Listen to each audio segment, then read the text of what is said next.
With that, I'd like to transition to our first presenter, being Mr. Chris Keaton. And Annie, maybe you can pass the ball to Chris, who's our Director of Analytics, who's going to talk about what's new in Cognos Analytics with Watson. Thank you very much. Take it away, Chris. All right, thank you, Don. Happy to be here today to talk a little bit about Cognos Analytics with Watson, 11.2 release 1, we'd call it. And of course, the first thing that we have to notice is the with Watson, right? A lot of folks have asked me, so that means that Watson Analytics is gone, right? Watson's now part of Cognos.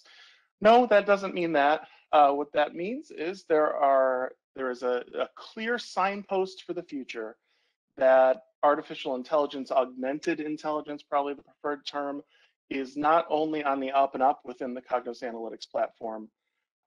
We're going to see a lot of dovetailing of these features as we move forward. Before I get into the specific enhancements, I have to sort of, think about what does with Watson really mean, right? So BI, analytics, AI, better together. That's the message, right? The idea of better together. When LPA and Converge, came together as companies, we had a hashtag better together. Same idea here, right? AI and BI better together as always. Being able to merge those capabilities into a single platform gives me a future with Cognos that isn't necessarily just tied to list reports, right? The future isn't in crosstabs. The future is Siri, Alexa, Cortana, and of course Watson, right? I picture them all sitting around a table playing poker together. All of the virtual assistants. I think about it. Some of you have probably heard me say this before if you've been with me in the past, but the next generation of managers grew up with Siri, right? What is the average age of the American badger? They can get an answer. You have the whole of human knowledge at your fingertips, right?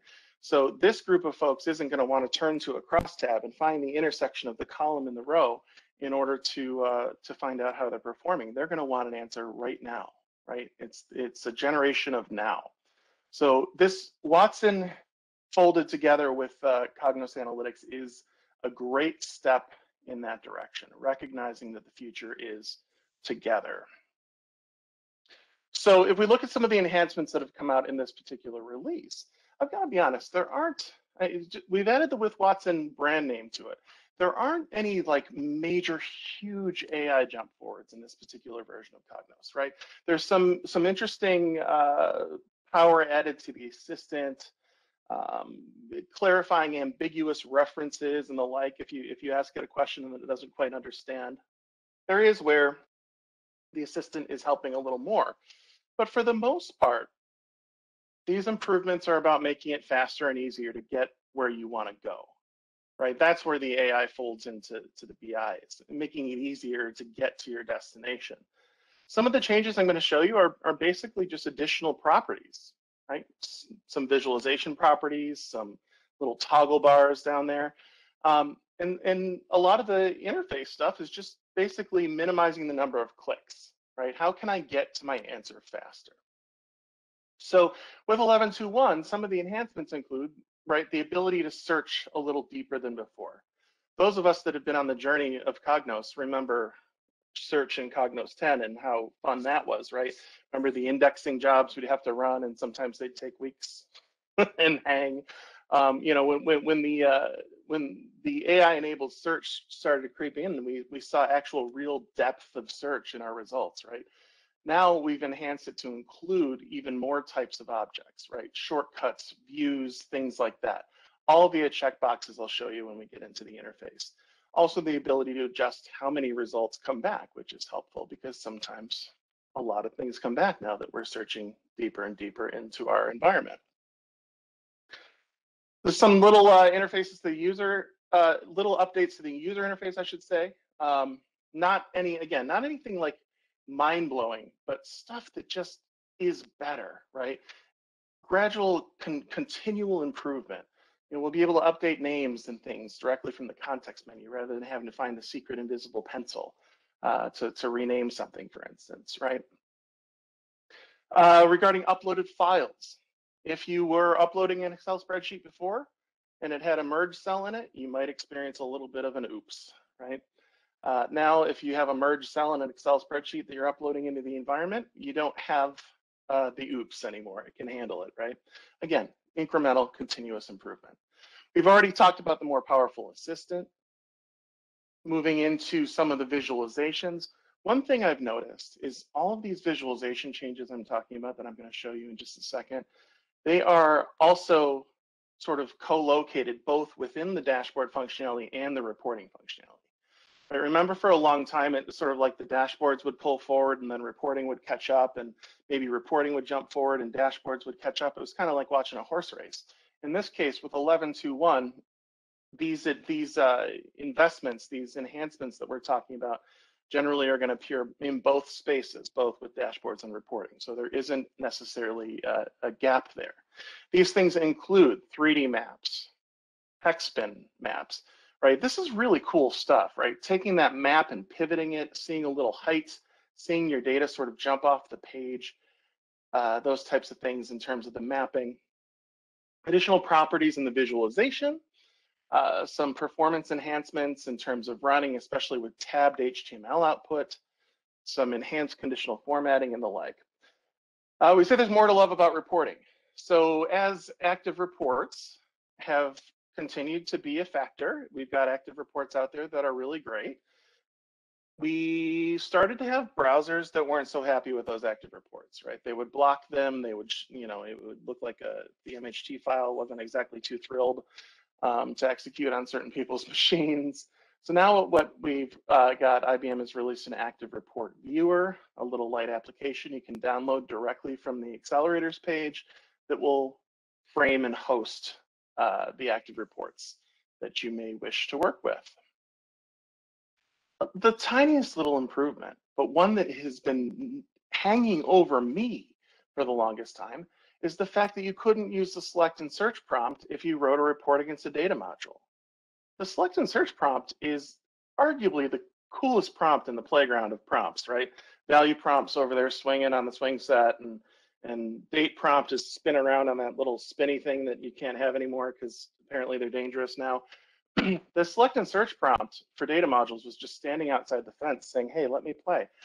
Now, with data module source reports, select and search prompt is there. So if you're looking, for a prompt value on top of something with more than 50 to 100 values, select and search prompt is your best friend, right? Now, we don't care whether it's data module or framework package. I'll show you a little bit of that if we have some time. The donut viz is kind of cool. Show you a little bit of that. Copy and pasting values. So, you run a report, call it a list report. You run it in your browser. If you're in the interactive viewer, if you went to try to copy and paste, it wouldn't work. You could put that back to the old traditional classic viewer without all the cool interactivity, and then you could get away with some copying and pasting. But now, both with the interactive and the original viewer, you can copy paste values right out of the HTML screen. Some additional enhancements to the data modules, being able to work with asset property to bring back information about reports and metadata assets. And there's a whole slew of administrative features that we'll talk about towards the end. And of course, the future of AI is really where it's at, right? So taking it to the next step, making sure we have that accurate, trusted, complete picture. We've been focusing really hard on, looking at the current state, looking at what's happening, getting good at forecasting, getting good at predicting outcomes, but moving into that space of explaining why, right? Adding that context to things is kind of where the magic is going to be. Before we get into the functionality demonstration, just a couple more notes. A couple new pricing options here with the Cognos platform. One of them has to do with that on-demand cloud, right? The sort of subscribe and get some access to Cognos type version, right? You see over here on the right, I've got the different flavors of Cognos on demand versus cloud hosted versus cloud pack on-prem, all the different options.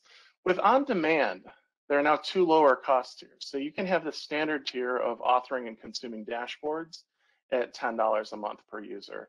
And then there's a premium tier, $40 a month per user, that gives you pixel perfect reporting, explorations, etc. Right? So with on demand, it's sort of simplified and lowered the cost of those license types in order to make sure that everybody can have a piece of the Cognos action. Now, one of the more exciting things, if you ask me, is the mobile app. So Cognos Analytics Mobile, available in all of the stores, the iStores, the Google Plays, wherever you get your Candy Crush these days. You can go ahead and download the Cognos Analytics for mobile app. And what you're going to see is the ability to connect to your Cognos environments, both with a QR code on the screen or plugging in an externally available URL. Consuming dashboards, consuming the widgets on them, being able to set alerts, right? There's a lot of really cool features within that Cognos Analytics mobile app. Being able to just get a notification, vibration in your pocket when a threshold is exceeded. Let me look immediately and see what happens there. Think about how that could be rolled out to your frontline users, right? People that aren't necessarily traditionally everyday BI practitioners, the types of people we give a full-fledged license to, but your frontline, the people right out dealing with the customer level, for instance, those folks can have Cognos on their tablets, on their cell phones for $5 a month.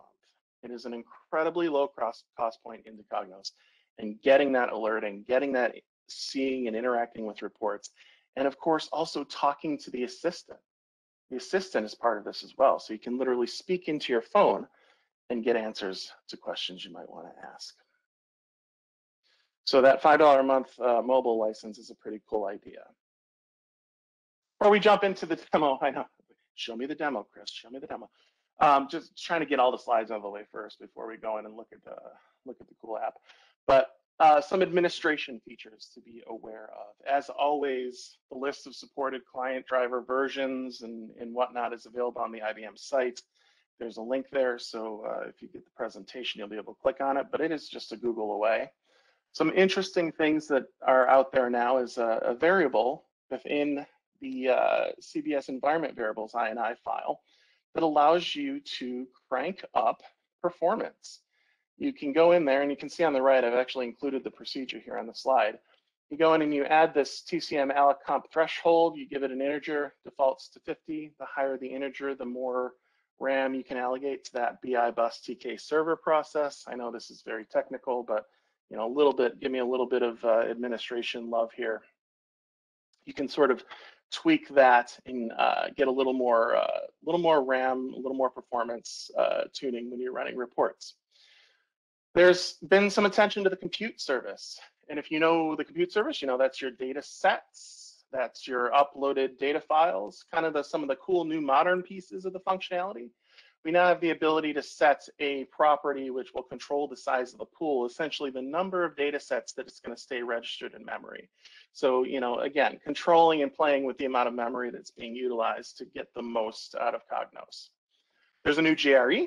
So if anybody has been complaining to you about unsecure versions of TLS, well, with this new GRE that's packaged with 11.2.1, you no longer have unsecure versions of TLS. Event Studio supported in Chrome and Edge Chromium. Big thing for people, right? People love Event Studio. It's a great tool, and a lot of our friends use it pretty heavily. So now we don't have to necessarily be tied to that Firefox ESR. And then a couple interesting, very specific tool set things. For instance, there's this Egeria Open Metadata Access Service tool. There's now something that allows you to import metadata with that tool integration, so you can get some more detailed metadata as you work with data. And then we've got some additional support for JSON Web Tokens, or JWTs, when you're authenticating against Snowflake, Big SQL, DB2 sources, and the like, right? So good administration growth here, always adding data sources, always adding capabilities. All right, so let's take a look at 11.2.1. Now, when you first come in, of course, it's going to look pretty similar if you're an 11.2 shop, but if you're any of the prior versions, you'll sort of recognize, oh, this user interface is a little bit of difference. We're going to come up to the top left and you'll look at the ubiquitous now hamburger button. Delicious hamburger. Top left corner. Always got our home, got our new, got our upload files in content area. When you click on content, you're now brought in and you can see, the sort of layout here. You've got list view, tile view, whichever you prefer. The tile view gives you a little more view of the descriptions and things that you might be putting in there, which is kind of nice. It'll remember your selection between sessions. So if you're a list person like I am, I like to see as much of this type of stuff as possible. It'll stick with me. Other things, multi-select capabilities and the like. Again, these were 11.2.0 in a lot of cases, but still worth, pointing out to those of you that might not be quite to 11.2.0. The search functionality I was referencing. So we go ahead and we search for content. Now you see here, I get my 50 results back just like I would have before, deep search. But now this filter capability over here, when you come to click the filter icon, you see now we can narrow down report views, reports, jobs, shortcuts, some of the things that weren't necessarily part of the Apple Cart before. And of course, you can increase your result limit now. So if you want more than 50, maybe I want to see 100 results, you're going to get many more results by being able to change that. Right? So essentially, additional filtering options, additional search capabilities, getting you closer to where you need to be. Right? That's the general underlying theme. I love the fact that content is now part of the switcher. It was one of the more awkward things, right? You would go to content in 11.2 and then you'd be in your switcher, you'd close it, and you'd have to go back to the hamburger button and find content again. Now content's part of your switcher, so you can always just jump right back to that content view, closer to where you need to be, right? In terms of renaming things, so the context menu now has the ability to choose edit name and description. So as I said before, normally you'd have to, back in the day, go into the properties, come up to the top right, find this little pencil and edit there, right? That was, once you get used to it, perfectly fine. But now this right click, edit name and description, gives me the ability to, do that a lot quicker, right? You'll see you can edit it right in place with the right click context menu. Again, simple stuff, but just gradual improvement. We love it. So let's look at the assistant. Let's see how the assistant has gotten smarter and is helping us out a little bit more. I'm going to go into the, we all love it. We know and love it, the great outdoors, right? Let's go to the great outdoors. We'll right click that. We'll start to create a dashboard against it. It's a good way to get to the assistant. It'll load up. I'll click in that top left corner, the little chat bubble here to say, let me talk to you, Watson. It says, how can I help you? Now I'm going to ask it a bad question. Those of us that know Go Sales know that this is a bad question. But if you're not completely read into your data set, or you're not sure exactly what to ask, and you ask a bad question now, like show margin target, it's a margin target, right? Watson will go out and take a look, do its best. It's going to bring in and it's going to say, wait a second, I have some information about margin here for you. Like we can look at what influences margin, the other sources, sort of, relative stuff we've seen before. But down here it says, I found some ambiguities in the reference. So why don't you take a look at some of these things for a list of alternatives? That I found some ambiguities in your question. That's an additional level to the Watson that's going to point you to, different areas. And then, of course, my favorite is once you get into, okay, so maybe not margin, but I've got sales targets here. Clicking the I'm done. And Watson says, okay, done. I love it when it talks back to me, right? I'm so easy to please. So that resolving potentially ambiguous questions, additional functionality here as well. Let me get out of here And I'm going to go over to a different data set because we've all seen Great Outdoors a lot. And let's play with this customer analysis, which is a little more fun. I'm going to right click that and choose Create Dashboard. We'll jump into customer analysis. And I'll show you some of the new cool Viz stuff. I'm very much Team Viz. We can get together and we can make t-shirts that say hashtag Team Viz. Picture paints 1,000 words, right?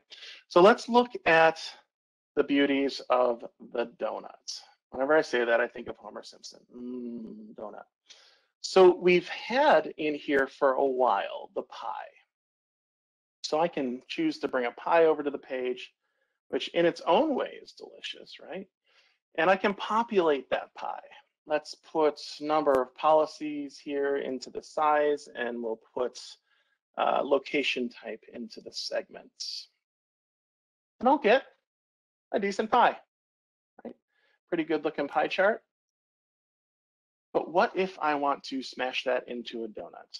I can wave my magic wand, turn that pie into a donut. And the way we're going to turn that pie into a donut is to come over into the properties, go down to charts. You'll see there's a slider here for donut hole radius. Knock that up. Let's give it, say, maybe a 50%-ish radius. And it's become a donut. Now, the donut isn't what's blowing the mind here. What's cool about this, I think, are the new properties here for the pie start and the pie end angle. So I can take this donut and take a bite out of it. I'll start the angle at -90, and I'm going to end the angle at +90. And what you'll see here is now we've taken the donut, we've halved it, and we've got ourselves a slightly different view of this data that's a little bit cooler looking, I think, than maybe perhaps a traditional pie. What's also nice about it is once you donut it, you get the summary in the middle, and that's all manageable here by properties. A lot of options in terms of what you show there. But you see we can take that pie, turn it into a donut, and then take a bite out of that donut, which is actually kind of fun. You know, this next thing, I'm going to talk about looking at a bullet chart, right? Bullet charts are not new. We've had them for a little bit. But one of the things, and I have literally experienced this. So you might say, Keaton, you're showing me things like turning a pie into a donut. Well, that's cool and all, but it hasn't changed my life quite yet. I've had a client recently who loved bullet charts, but the people that were reading them insisted that they be vertical rather than horizontal. And that was a problem until 11.2.1. So let's take this bullet and let's build it out. I'm going to take premiums over claim. I'll throw that into the target there. And claim amount actual, why don't we? Well, we'll do total claim amount. Drop that into the actual. So I have a bullet. It's horizontal. Someone says, I hate that. I don't like the way it looks. I want it vertical. Well, we can come down here and there's an option now for transpose. Just toggle that. And it goes from horizontal to vertical. Again, not a huge mind-blowing, but gradual improvement. And people have been asking for this, so it's in the tool, right? Horizontal to vertical bullet chart. If anyone ever asks you on Jeopardy, can you do a vertical bullet chart in Cognos Analytics? The answer is now yes. But probably more exciting, I think the piece that I really want to take a look at here is the mapping. All right, so let's build a map. I'm going to do that. I'll do it the old-fashioned way. I'll bring a map over to the page. Let's stretch it out a little bit, give myself a little bit of room to work. Take that beautiful globe. My daughter is taking a quiz today about tectonic plate movement, and we were really spending a lot of time with continents last night. So if she comes in behind me, she'll think I'm studying for her test, but we're going to do some really cool maps. Let's go ahead and take country and state, bring it into the location area. And we're going to see that this particular insurance company that I'm working with is mainly West Coast style business. So you see it's already beginning to highlight that. Let's bring in number of policies into the location color, and then it'll shade. The new thing, the 3D-ness of it all, is this location extrusion height. Extrusion height, fancy way to say how far it's going to stick out. Now that I've added number of policies to that extrusion height area, you'll see here with this pitch and bearing property, I can come out here and rotate this map. You can start to see that 3D-ness of my number of policies, right? Now that's not the only thing. We've also got hex bin capabilities. So what I'm going to do is I'm going to pop down to the points layer. I'm going to add country and state once more to the locations for points. And then I'll add a number of complaints, number of open complaints to the point size. I can add it to the point color. And now you see sort of traditional, I'd say, point mapping, not hexed yet. But when we go over to the properties of this particular map, we go to the points layer, you see there's a type here. This type can be heat, cluster, or now hex bin. And when we do hex bin, we'll see again, now I've got my points differing level size based on number of open complaints. So, hey, look at this immediate knowledge I can gain out of this particular visualization. Number of policies is pretty low in Nevada. Number of complaints is high. We better target some Nevada, right? More customers in California, fewer complaints. Whatever we're doing there, move east into Nevada and we'll see much happier customers and much better business, right? So that is Hexbin. It's the 3D. Again, that capability is available in both dashboards and reporting.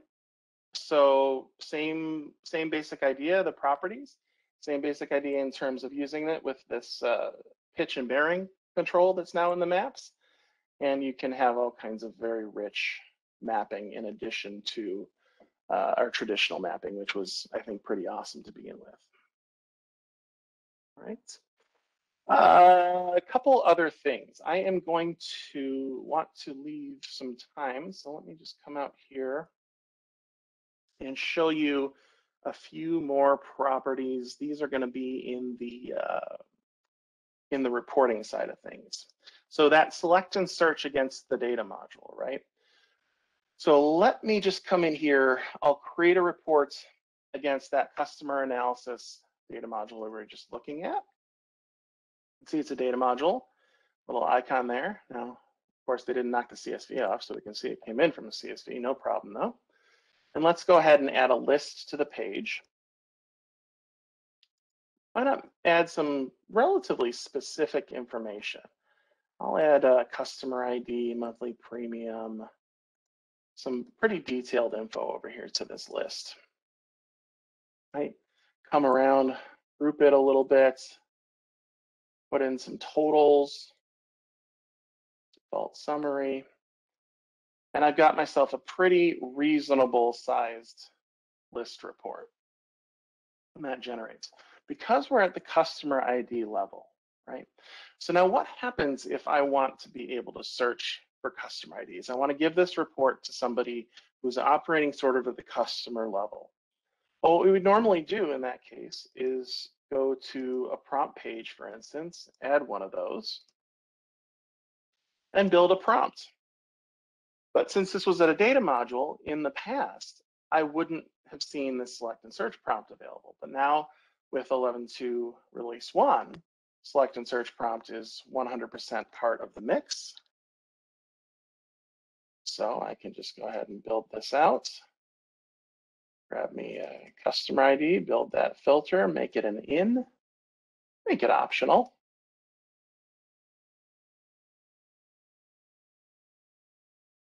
Customer ID prompt.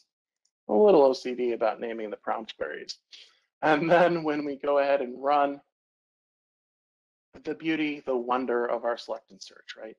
If you're not a select and search fan, give me a text, give me a call. I want to talk to you about it because it's really kind of an awesome thing, right? So let's assume there's a smart key built into our customer number where if it starts with A, they are the people that I care most about. They're my type A customers. So I can start with A, select them all, bop them over to the right side. I wanted to do some more. I could start with my B's, move them over. Sure, why not? We'll look for my A's and B's. Go ahead and finish, and we'll see our results will only be my A's and B's, right? So again, select and search prompt against data module, big thing for me because I'm a big select and search nerd. Maybe you'll like it too. For those of us that are into tabbed-based HTML output, which is a thing that we've had for a bit, we now have the a little bit of improved performance, I'll say. So one of those new properties, and I'm going to go to one that's pre-built, so you don't have to watch me build out this full report. I have to grab my A's again. So what we have here is a tabbed output HTML report. You can see it's got 3 tabs: customer demographics, customer location, customer detail, right? What we have now with this particular report is some improved performance handling, because what's happening is control over when this is actually rendering and running. Now, where do I do that? Where do I get that improved capability? It is a report level property. Come up to the very top, bring out my properties window, and you will see optimized tab rendering. And of course, our friendly neighborhood hint down at the bottom. Optimized rendering is faster. May not be so great with conditional pages or reports that need page number continuity, but if you want to switch it to yes, you're going to get a little bit of report improvement in terms of the optimized speed with which those tabs render. Your choices are no, yes, or automatic. So if you're a tabbed HTML output person, you'll see better performance out of those. Again, a new property helping me get to where I need to be.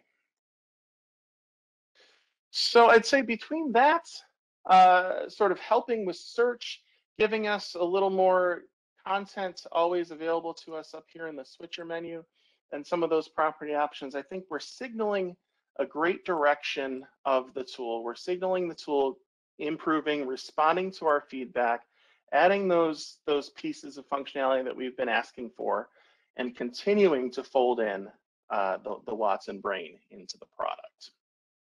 So that, I believe, is the majority of what I wanted to show. I'll take you through my backup slides just in case. Oh, yep. Don't let me forget about the active report viewer. Sorry, one more little pop. So the active report viewer, here it is. I'll show you, in this particular folder, I've got an MHT file that I downloaded.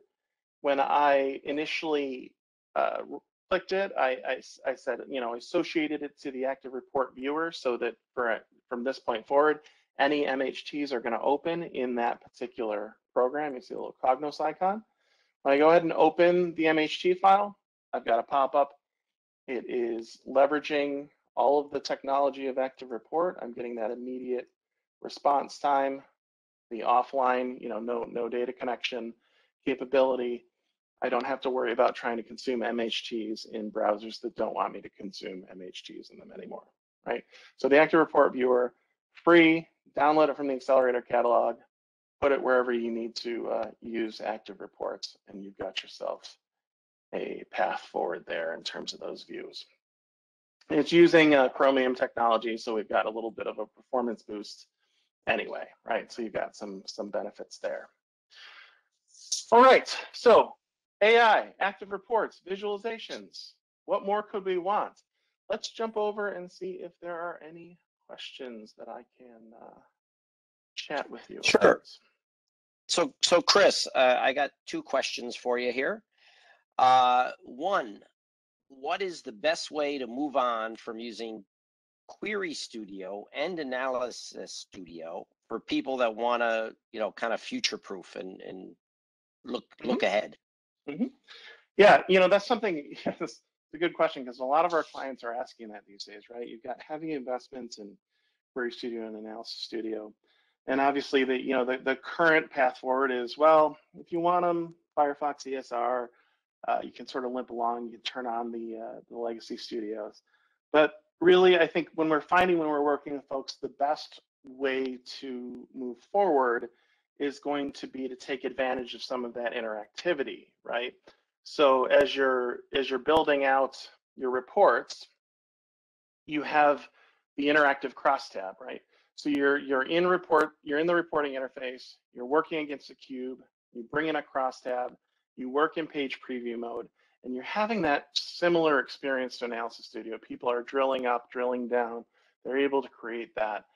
You can sort of ease the transition away from Analysis Studio a little bit.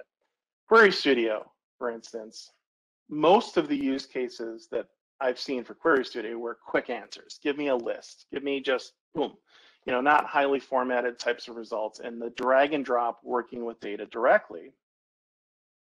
I found that people that like to evolve from Query Studio actually find that working with dashboards gives them that same immediate answer to the drag. And the way that sort of aligns with Query Studio to me is using a list container, the table container within the dashboard, or a crosstab within the dashboard, dragging data in live, getting that immediate response. So there is definitely a one-for-one capability there moving forward. And I would definitely recommend considering maybe a couple of quick job aids, perhaps working with a trusted partner, such as LPA, to help you generate a path forward for those folks. But there is definitely a great opportunity to move forward. All right, Chris, one more, and then we'll move on to Brendan around planning analytics. But one last question. Have there been any significant changes to the user interface of data modules or dashboards? Okay. So yeah, I didn't, it kills me on the inside to not show data modules, because every time I demo this tool, data modules is like front and center for me.